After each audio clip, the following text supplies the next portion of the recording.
जीवन का अंतिम सत्य क्या है। क्योंकि हमें जो सत्य का पता नहीं लगेगा तो हम सत्यमेव जीवन को जी भी नहीं पाएंगे। इसलिए हमें किसी चीज़ पे चलने के लिए, किसी को मानने के लिए हमें उसको समझना और जानना अति आवश्यक है। इसलिए हमारे जीवन का जो अंतिम सत्य है, अंतिम जो लक्ष्य है, अंतिम सत्य हमारी आत्मा है। जो आत्म तत्व है, जिसको हम परम तत्व कहते हैं,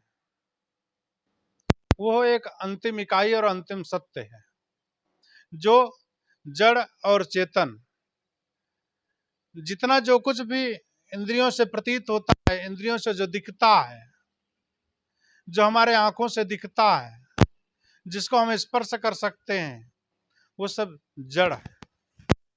और जड़ को देखता है,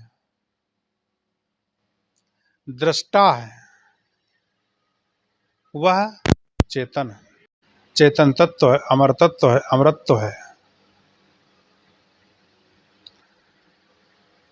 इसलिए ये दोनों चीजों को हम पृथक पृथक करके अनुभव नहीं करेंगे तब तक हमें असली ज्ञान न हो पाएगा।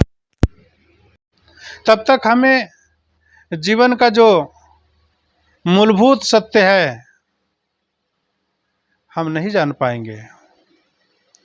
इसलिए इस चीज को जानना बहुत जरूरी है, नहीं तो हमारा मन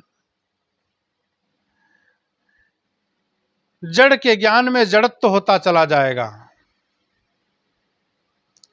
हम वस्तुओं को पहचान नहीं पाएंगे कि वस्तु है कि निर्वस्तु है, ये निर्जीव है कि सजीव है।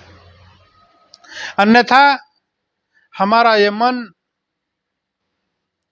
पेड़ पौधे, झरना, पहाड़ इत्यादि को पूजते पूजते, इनमें जीव मानते मानते अपने आप को उनके सामने नाक रगड़ते रगड़ते पूरा का पूरा जीवन व्यतीत हो जाएगा, किंतु हम अपने आप को न पहचान पाएंगे।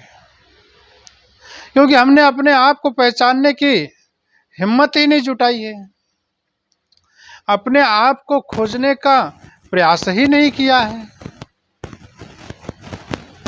हम तो दूसरों को तरफ देखते रहे, दूसरों से सुख की कामना करते रहे, मंदिर, पूजा, घर गृहस्थी वहां जा जा करके नाक रगड़ते रहे। क्यों रगड़ते रहे? क्योंकि हमें सुख मिल जाए, हमें धन मिल जाए, हमें पद प्रतिष्ठा मिल जाए, हमें शांति मिल जाए।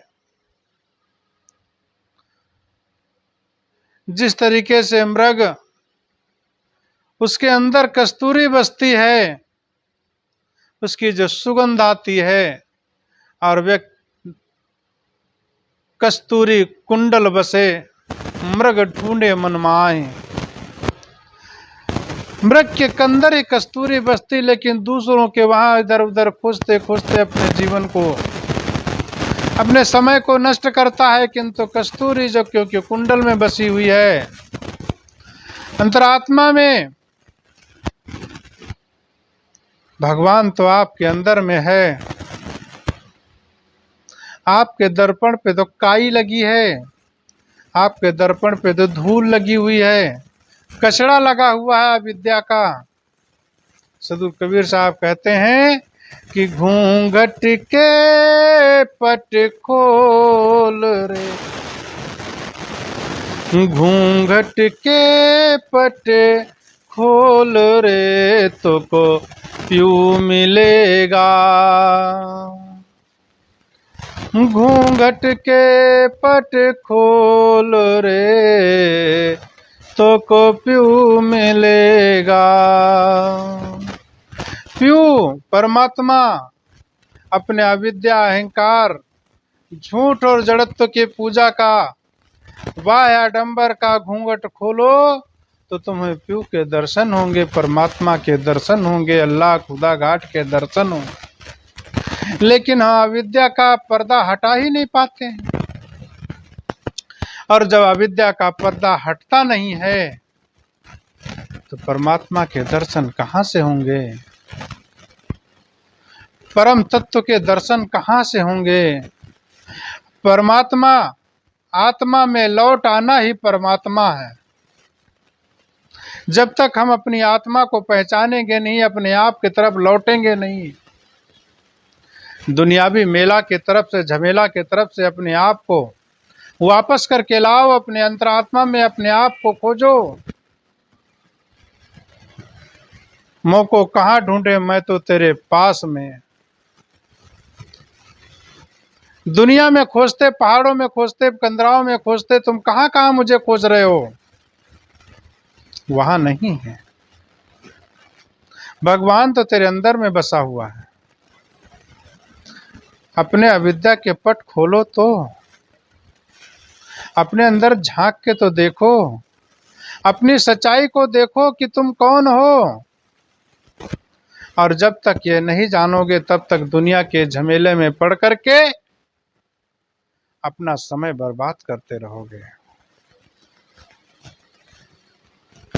खाने की सारी सामग्रियां आप खरीद सकते हैं, दुनिया की सारी चीजें आप खरीद सकते हैं, बिस्तर खरीद सकते हैं, लेकिन नींद नहीं। खाने की सामग्री आप खरीद सकते हैं, लेकिन भूख नहीं।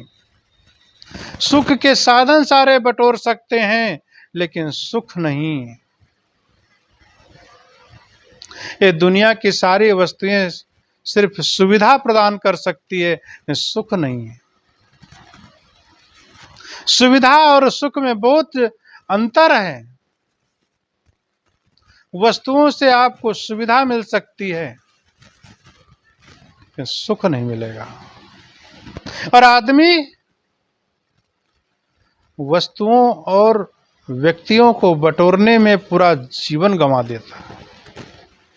मकान बनाने में, बेड और बिस्तर खरीदने में और बिछाने में समय गंवाता है, लेकिन मैं कौन हूं यह कभी नहीं बोलता। मुझे सुख कहां मिलेगा यह नहीं खोजता है। सुविधाओं के चक्कर में पड़ करके सुख भी छिन जाता है। ऐसी ऐसी सुविधाओं को खोजता है आदमी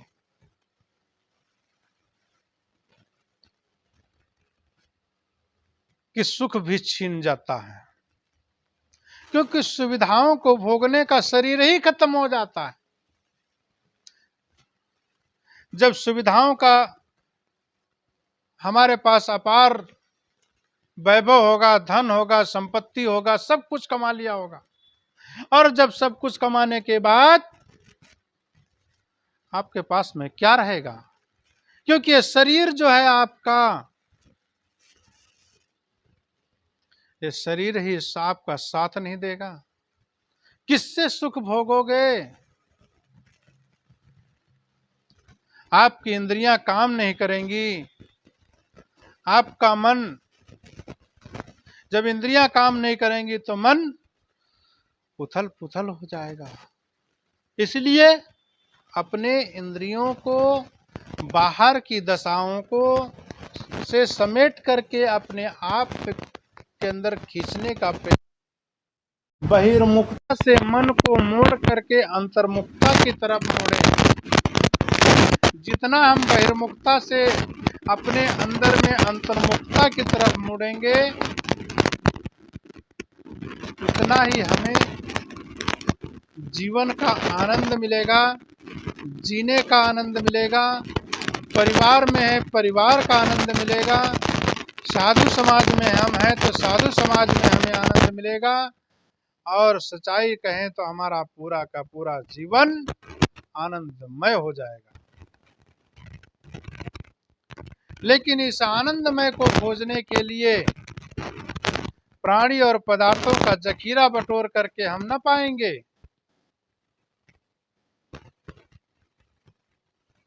मुक्ति के लिए दुनिया खोजती है। साधु संत गृहस्थ विरक्त पूरा का पूरा जीवन मुक्ति के लिए कंदराओं में जाते हैं, पहाड़ों में जाते हैं, झरनाओं में जाते हैं, अपने आप को खोजने के लिए, संसार से मुक्ति को पाने के लिए। लेकिन इस संसार से मुक्ति को पाने के लिए अपनी तरफ नहीं लौटते हैं। श्री संत ने कहा है, मुक्ति मुक्ति सब कोई कहे, हर व्यक्ति मुक्ति मुक्ति कहता है, लेकिन मुक्ति कैसे मिलेगी? अपने से जो पृथक है ताहि तज मुक्ति हुए। अपने से क्या पृथक है? अपने से जो भी पृथक है उसमें मन लालयित न हो, उसमें मन फंसे ना। इसकी साधना रोज रोज निरंतर निरंतर करते रहेंगे तो ये हमारा मन उसमें फंसेगा नहीं, हमारा मन उसमें दुखी नहीं होगा, हमारा मन उसमें द्रवित नहीं होगा। अगर जो हम परिवारदार व्यक्ति हैं, हम पारिवारिक हैं, अपने बच्चे हैं, पत्नी है, बीवी है, माँ है, पिता है, सबकी सेवा करना है और उनके साथ में सेवा करते करते अपने आप को पहचानना भी है। जिस तरीके से कमल के ऊपर कीचड़ नहीं लगता है, इसी तरीके से अगर जो हम परिवार में रह करके उनकी सेवा करते करते परिवार से अलग रहने की विद्या जब हमारे अंदर में आएगी, परिवार में रह करके अपने जीवन को मूंज की तरह, सीख की तरह निकाल लेंगे। चदरिया झीनी रे झीनी, ज्यों की त्यों धर दीनी, चदरिया झीनी रे झीनी। अगर जो हमने, सदगुरु कबीर साहब कहते हैं कि ये जो चादर है ये झीनी है, इसको राम रस गुणन से बहुत बीनी गई है और इसको हम जब ओढ़ करके शरीर रूपी चादर को हम पहन करके हमने जी लिया और इसमें हमने अच्छे अच्छे सेवा के साथ, साधन के साथ दूसरों की पूरा काम हमने कर लिया और जब बिना दाग लगाए हमने रख दिया, तभी हमारी सार्थकता है। सदगुरु कबीर साहब कहते हैं कि भूला लोग कहें घर मेरा, जा घर में भूला डोले सो घर नहीं तेरा। इसलिए जिस घर में तू भूला है वो घर तेरा नहीं है। इसलिए अपने भूले हुए भूलापन से हट करके अपने जीवन की तरफ मुड़ने का प्रयास करो। अगर जो हम अपने जीवन की तरफ मुड़ने का प्रयास नहीं करेंगे तो हमें वह चीज़ नहीं मिल सकती जिस चीज़ की हमें तलाश है। इसलिए अपने अंदर मुड़ने का प्रयास करो, अपने आप को पहचानने का प्रयास करो। और हम अपने आप को अगर पहचानेंगे नहीं तो हम उस सुख से दूर रहेंगे जिस सुख की हमारे अंदर कल्पना है। तो सदगुरु कबीर साहब कहते हैं, संतो घर में झगड़ा भारी। हमारे घर में झगड़ा है, काहे का झगड़ा है? इंद्रियों के अंदर में जो प्रपंच है, आँख, कान, नाक, जिह्वा, त्वचा, ये सब न्यारो न्यारो भोजन चाहे पांचों अधिक स्वादी। रात दिवस मिल उठ उठ लागे, 5 ढोटा एक नारी। संतो घर में झगड़ा भारी। न्यारो न्यारो भोजन चाहे पांचों अधिक स्वादी, कोई काहू का हटा न माना, आपको ही आप मुरादी। सब अपने आप में मस्त हैं। आंख कहती हमको देखने का मिलना चाहिए, जीभ कहती हमें रस मिलना चाहिए, हाथ कहते हमें स्पर्श मिलना चाहिए, त्वचा कहते स्पर्श मिलना चाहिए। सब अपने आप में मस्त हैं। दुर्मत केर दुहागिन मेटे ढोटे चाप चपेरे, कहें कबीर सोई जन मेरा जो घर की रार निबेरे। संतो घर में झगड़ा भारी। एक ये शरीर रूपी घर के अंदर ही बहुत झगड़ा हुआ है। अब पारिवारिक रूप से जाएंगे तो वहां तो झगड़ा है ही।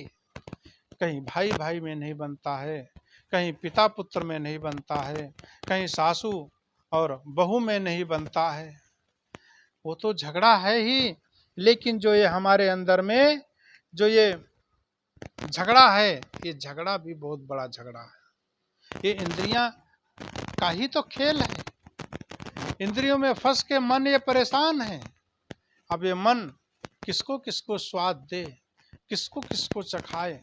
इसलिए साहब कहते हैं कि इंद्रियों के चक्कर में मन को पड़ने से मन दुखी होगा, और ये दुख सुख का खेल मानसिक दशा से होता है।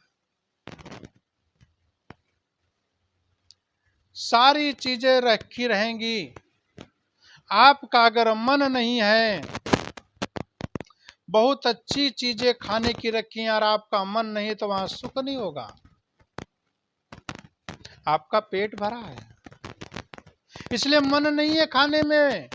मिठाई में, बर्फी में इत्यादि में बहुत अच्छे भोज्य पदार्थ रखे हुए हैं, लेकिन वहां मन नहीं है।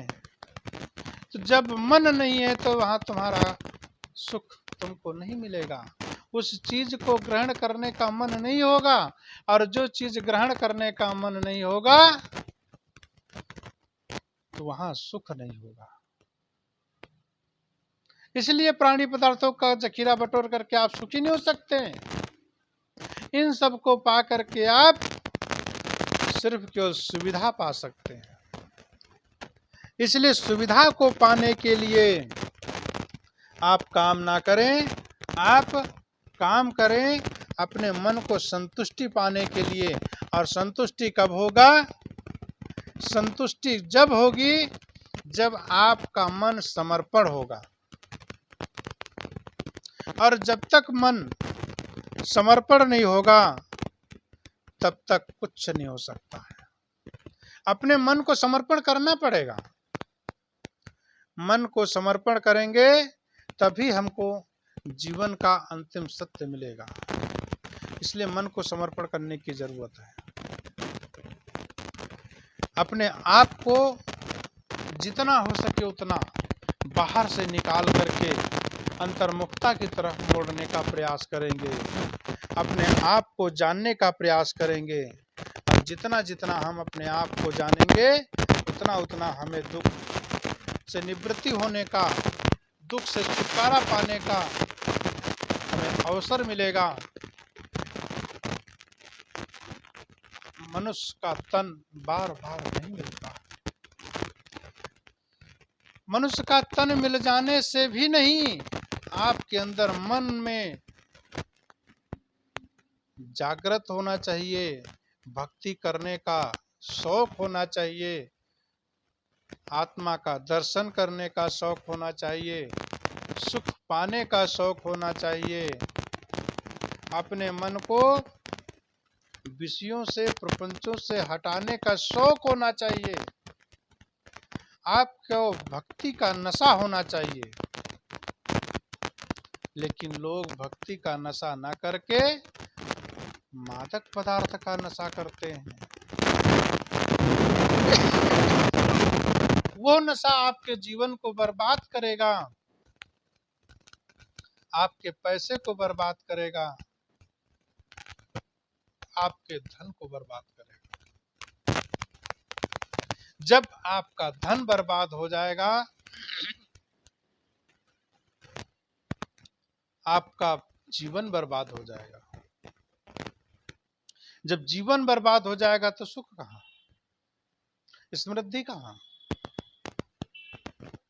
मन में शांति कहाँ रहेगी? सुख को खोज रहे हो बाहर, है आपके अंदर। साहब ने कहा अपने से जो पृथक है ताय तज मुक्ति होए। तजना मतलब मोह नहीं करना है, उसको प्रयोग करना है।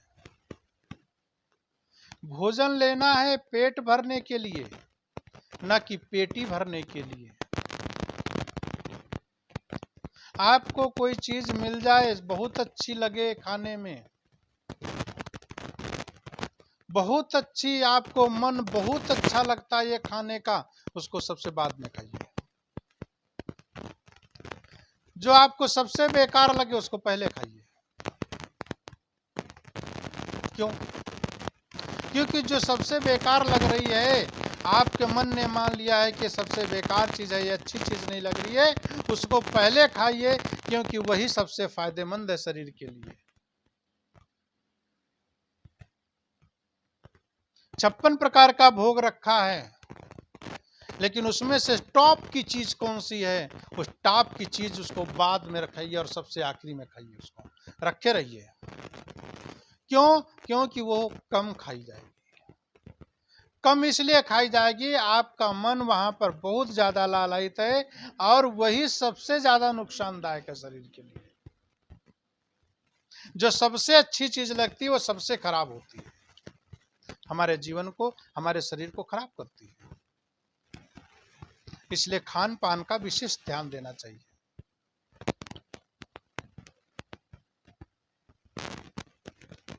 इसलिए इसी तरीके से व्यवहारिक दशा में जो सबसे अच्छा लगता है, आपका दृश्य, आंख का दृश्य सबसे अच्छा लगता है, तो उस आंख के दृश्य में आपको कौन सी चीज देखने में अच्छी लगती है, उसको लास्ट में कर दीजिए।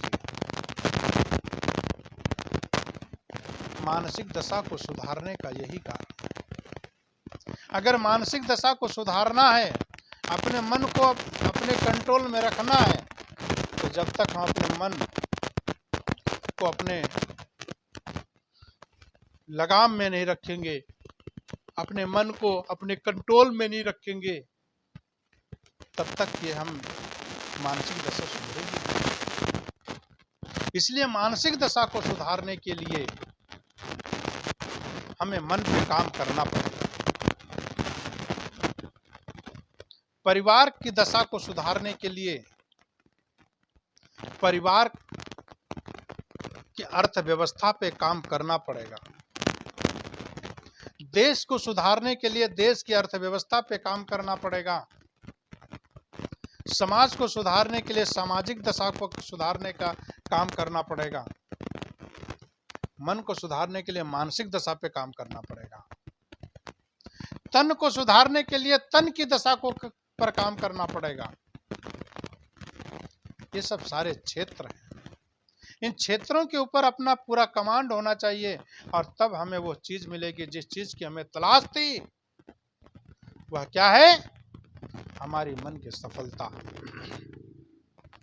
जब हम इन सब सारी चीजों के दौर से दौड़ेंगे, और वहां पर हम अपनी दौड़, कहते ना, मन की जो दौड़ है बहुत है, उस दौड़ को हमें अपने अंदर संतोष रहा हो तो हृदय जुड़ा है। संतोष का मतलब ये नहीं है कि हम कर्महीन हो जाएं। संतोष का ये मतलब नहीं हाथ पे हाथ रख करके बैठ जाएं, सेवा ही ना करें और कोई काम ही ना करें, हमें तो संतोष है। हमारे पास संतोष धन है, हम उसी में काम कर लेंगे, ये गलत। सदगुरु कबीर साहब कहते हैं, वर्क इज वर्शिप, कर्म ही पूजा है। जो जहां पर जिस तरीके से रह रहे वहां पर काम करो, उसी कर्म की ही पूजा है। खाली घंटी हिलाने से, बोले हमें भगवान ने पैदा किया है, उसने मुख फाड़ा है तो मुख में खाने को देगा ही, आप हाथ नहीं हिलाओगे तो मुख में जाएगा ही नहीं। भोजन आपके पास में ला करके रख दिया जाएगा, प्रकृति की तरफ से आपको मिल जाएगा, लोगों की तरफ से मिल जाएगा, आपको अपने हाथ से खाना पड़ेगा। लोग, चलो ठीक है, लोग आपको खाना खिला देंगे, भोजन आपके मुंह में डाल देंगे, किंतु मुंह से अंदर ले जाने की प्रक्रिया आपको करना ही पड़ेगा। इसलिए कर्म करना पड़ेगा। कर्म प्रधान विश्व रचि राखा, जो जस करहिं तस फल चाखा। इसलिए कर्म की प्रधानता दी गई है। ये मनुष्य जन्म ही कर्म प्रधान है। ये हमारा जीवन ही कर्म भूमिका में है। यहाँ कर्म कर सकते हैं, अच्छा बुरा सोच सकते हैं, अच्छा बुरा लोगों के साथ कर सकते हैं। ये हमारा मानव जन्म ही कर्म भूमिका में है, कर्म योग है। और पशु जन्म में सिर्फ भोग भूमिका है। वहां पर हम कोई काम नहीं कर सकते, पशु कोई कर्म नया नहीं कर सकते, संचित क्रिया मन प्रारब्ध हो, वहां पर कुछ नहीं चलता। वहां पर सिर्फ भोग भूमिका। आपको सिर्फ वहां जो वेग दे दिया गया है उसको भोगना है बस, खाली नए कर्म नहीं करना है। उनके भोग भूमिका के तहत से काम चलते रहेंगे। इसमें मनुष्य जन्म में एक कर्म भूमिका है। इसमें हम नई सोच सकते हैं, नए काम कर सकते हैं, लोगों की सेवा कर सकते हैं, भक्ति कर सकते हैं, भजन कर सकते हैं, लोगों का उपकार कर सकते हैं। इससे क्या होगा? आपने किसी के साथ में उपकार कर दिया, आपने किसी को दान दे दिया, आपने किसी को कुछ दे दिया, इससे अगला व्यक्ति खुशी हो या ना हो, अगला व्यक्ति सुखी या ना हो, लेकिन जब जब आपका मन, जब जब हमारा मन, हमने भंडारा किया है, हमने किसी को दान दिया है, हमने किसी के साथ उपकार किया है, हमने किसी के साथ सेवा किया है, कि जब जब हमारे मन के अंदर सोच आएगी, जब जब वह समय हमारे मन के अंदर में आएगा, तब तब हमें वह सुख और शांति महसूस होगी। यही सबसे बड़ा फायदा, यही है सबसे बड़ी सेवा, यही है कर्म भूमिका। ये पशुवत योनि में नहीं हो सकता, क्योंकि वहां पर कर्म भूमिका नहीं है, वहां भोग भूमिका है। यह है मनुष्य जीवन। इस चीज को समझने की जरूरत है, और हम यही नहीं समझते हैं। जब तक हम नहीं समझेंगे तब तक बंधुओं हमें हमारे जीवन का कल्याण होना मुश्किल है। समझना पड़ेगा। ये जीवन का अंतिम सत्य है, जीवन का अंतिम लक्ष्य है। परिवार पद प्रतिष्ठा का जखीरा बटोर करके बच्चे तो जानवर भी पैदा कर लेते हैं, लालन पालन भी कर लेते हैं, मोह भी कर लेते हैं, लेकिन मनुष्य जैसा मोही परिवार के प्रति जानवर नहीं हो सकता। जानवर बच्चा पैदा करता है, चलने उठने वाला होता है, और उसको उड़ा देता है, छोड़ देता है, और अपने बल के मन अपना पेट भर के जीवन जीता है। लेकिन मनुष्य दूसरे को जन्म देता है, बच्चे को उसका लालन पालन करता है, और जब तक अपना मरता नहीं तब तक उसकी देखभाल करता है, तब तक उसकी चिंता करता है, तब तक उसका पेट भरने और पालन करने का पूरा प्रयास करता है। यही मोह। इस मोह के चक्कर में फंस करके बुढ़ापा में भी रोना पड़ता है। जवानी में तो बच्चे पैदा कर लिए, लालन पालन भी कर लिए, जब तक बना तब से आपको तक कर लिए, लेकिन वही बालक अपने बाप को वृद्धाश्रम में छोड़ के चले आते हैं। कितने कईयों घरों में देखते हैं 4-4 बच्चे हैं, 4-4 बहुएं हैं, उनके नाती पोते हैं, लेकिन बुढ़ी बुढ़ा दोनों, उनके माता पिता दोनों के दोनों अलग अपनी हंडी अलग पकाते हैं, अलग खाते हैं, अलग जीवन जीते हैं। वो 4 बहुएं मिलकर के, 4 लड़के मिलकर के उन दोनों का नहीं कर सकते। 2 रोटियां नहीं मिल सकती, मुट्ठी भर चावल नहीं मिल सकता है। क्या पैदा किया आपने? कैसा संस्कार दिया आपने? क्योंकि आपने अपनी संस्कृति को भूल गए। जहां पर पैदा हुए उस संस्कृति को भूल गए, अपने आने वाले भावी उत्तराधिकारी को वही सिखा दिया। आपकी सेवा कहां से होगी? आपने अपने माता पिता की, आपने अपने संत गुरुजनों की, बड़े भाई बहनों की सेवा नहीं की। अगर सेवा करते तो छोटे छोटे बच्चे भी देखते। आपकी परवरिश में कहीं ना कहीं कमी रह गई है। सही शिक्षा नहीं मिल पाई, सही दीक्षा नहीं मिल पाई, सही सत्संग नहीं मिल पाया और सही सत्संग नहीं मिल पाया। जब सही सत्संग न मिल पाया, सहचर्य न मिल पाया, संत गुरुजनों के साथ में उनको आपने बिठाया नहीं, शिक्षा कहां से मिलेगी? KG 1 से लेकर के आखिरी तक पूरी पढ़ाई पूरी नौकरी के लिए किया। क्या तुमने जीवन जीने के लिए कुछ सीखा? पैसे कमाने के लिए आपने डिग्री धारण कर लिया। क्या आपने जीवन जीने के लिए कुछ सीखा? जिस संत गुरुजनों ने अपने जीवन को तपाया है, जिस संत ने अपने त्याग के बल पे, वैराग्य के बल पे अपने जीवन को खड़ा किया है, उसको आप समझे। जब तक उसको न समझोगे तब तक आपके जीवन का सही असली स्वरूप नहीं पता चलेगा। असली स्वरूप को पाने के लिए, असली जीवन को पाने के लिए अपने आप को पद प्रतिष्ठा परिवार से अलग करना पड़ेगा। और जब परिवार से अलग होकर के, पद प्रतिष्ठा से अलग होकर के अपने आप की तरफ मुड़ करके देखोगे, तब आपके जीवन की असली सच्चाई पता चलेगी। वही है असली अंतिम सत्य।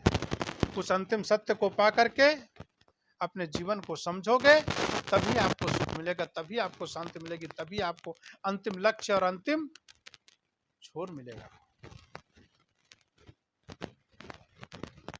इसलिए जीवन का अंतिम सत्य, जीवन का अंतिम लक्ष्य समझिए और समझ करके अपने जीवन में उपयोग कीजिए और उपयोग करके चलने का प्रयास कीजिए। बोलिए सद्गुरुदेव